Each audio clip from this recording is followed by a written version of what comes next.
ACB విచారణకు వెళ్తారు. వెళ్లి అన్ని రకాలుగా మేము సహకరిస్తాం. మేము ఫర్దర్ గా లీగల్ యాక్షన్ మీద మా న్యాయవాదులు ఇచ్చే సలహా మేరకు మేము ముందుకు వెళ్తాం. ఏముంటది అంటే దానికి ఏం భయపడతాం. ఇవాళ చేస్తాడా, రేపు చేస్తాడా, ఈ అక్రమ అరెస్టులకు మేము భయపెట్టోళ్ళం కాదు. ఇదేం మాకు కొత్త కాదు కదా. సమైక్య రాష్ట్రంలో తెలంగాణ ఉద్యమంలో ఆంధ్ర పాలకుల మీద చిచ్చర పిడుగులాగా పోరాడినటువంటి చరిత్ర బీఆర్ఎస్ పార్టీకి ఉన్నది. గతంలోనే మేము అరెస్ట్ అయినాం. తెలంగాణ కోసం పోరాటంలో కేటీఆర్ గారు అరెస్ట్ అయ్యి వరంగల్ జైల్లో పడ్డారు. మా నాయకులందరూ కూడా అరెస్ట్ అయ్యి జైళ్లలో పడ్డారు. ఏం జరిగింది? తెలంగాణ రాష్ట్రం వచ్చింది. ఈ రాష్ట్రానికి మేలు జరిగింది. ఇవాళ రేవంత్ రెడ్డి గారు మీరు అన్నట్టు ఇవాళ అరెస్ట్ చేస్తాడా, రేపు అరెస్ట్ ఆయన ఇష్టం.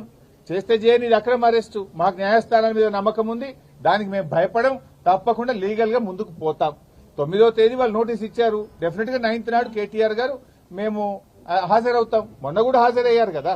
45 నిమిషాలు రోడ్డు మీద నిలబెట్టినా కూడా ఓపిగ్గా నిలబడి నేను విచారణకు వెళ్తాను అనంటే కూడా వాళ్ళు విచారణకు లోపలికి తీసుకోకుండా రోడ్డు మీదనే లెటర్ తీసుకొని మాకు రిసీవ్డ్ కాపీ ఇచ్చారు. అడ్వకేట్ విషయంలో ఏం చేయాలి అనేది చూడాలి. గతంలో there are lot of precedences. Rahul Gandhi గారు ఈడీ ఆఫీస్కి పోతే వెంట అడ్వకేట్లు వెళ్ళలేదా? గతంలో అడ్వకేట్లు వెళ్ళలేదా?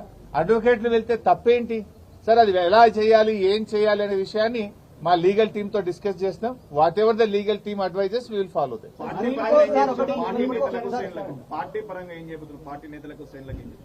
ఏం చేయాలని మేము ఆలోచిస్తాం. మేము కూడా డెఫినెట్ గా పార్టీ ముఖ్య నాయకులందరం కూడా ఇక్కడ సమావేశం అయి ఉన్నాం. గవర్నమెంట్ యొక్క చర్యల్ని బట్టి పార్టీ పరంగా మేము ఎలాంటి నిర్ణయాలు తీసుకోవాలనే దాని మీద చేస్తాం. ఒకటి మాత్రం క్లియర్ బై సార్, ఆయన అరెస్ట్ చేయని, ఇంకా 100 కేసులు పెట్టని రేవంత్ రెడ్డి ప్రశ్నించడం ఆగది. రేవంత్ రెడ్డి ఈ ప్రభుత్వం ప్రజలకిచ్చిన హామీలు అమలు చేసే విషయంలో బీఆర్ఎస్ పార్టీ పోరాటం ఆగదు. We will go on fight. ఆయన మీద పోరాటం చేస్తూనే ఉంటాం. ఆయనను ప్రశ్నిస్తూనే ఉంటాం. వాళ్ళ అవినీతిని బయటపెడుతూ ఉంటాం. వాళ్ళ ఫెయిల్యూర్స్ ను కూడా ప్రజాక్షేత్రంలో బట్టబయలు చేస్తాం. ప్రజల పక్షాన, రైతుల పక్షాన, మహిళల పక్షాన, కార్మికుల పక్షాన మా పోరాటం కొనసాగుతుంది. బైసాబ్ దాని మీద నిన్ననే కేటీఆర్ గారు కూడా స్పష్టంగా చెప్పారు. గ్రీన్ కో ₹1 రాష్ట్ర ప్రభుత్వం ఇచ్చిందే లేదు.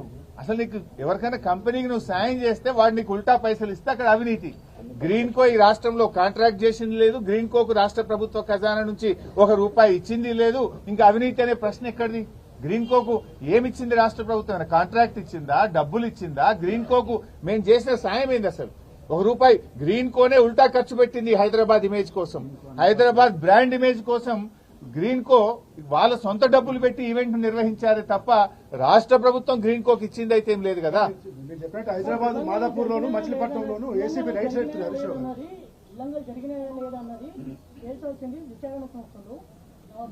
కాకపోతే దాంట్లో కావాలని మీరు వైసాబ్ విచారణ జరగడానికి వెళ్ళింది కదా కేటీఆర్ గారు. ఏసీబీ నోటీస్ ఇస్తే మేము ఎక్స్టెన్షన్ ఇస్తాము, మాకు బిజీ ఉన్నాము, మళ్ళీ వస్తామని కూడా చెప్పలే. వాళ్ళు ఇచ్చిన టైంకు, ఇచ్చిన తేదీకి కేటీఆర్ గారు నిజాయితీగా ఏసీబీ ఆఫీస్కు పోయినాడు. ఎందుకంటే ఆయన తప్పు చేయలేదు కనుక ధైర్యంగా, నిర్భయంగా ఆయన విచారణకు హాజరయ్యాడు. రేపు 9వ తారీఖు పిలిచారు, తప్పకుండా వెళ్తాడు ఆయన. దానికి మేమేం, ఎందుకంటే మేము తప్పు చేయలేదు, ఇక్కడ అవినీతి జరగనే లేదు, అవినీతికి ఆస్కారమే లేదు. అందువల్ల ఇక్కడ ఎవరు మేమెవరం కూడా భయపడే పరిస్థితే లేదు.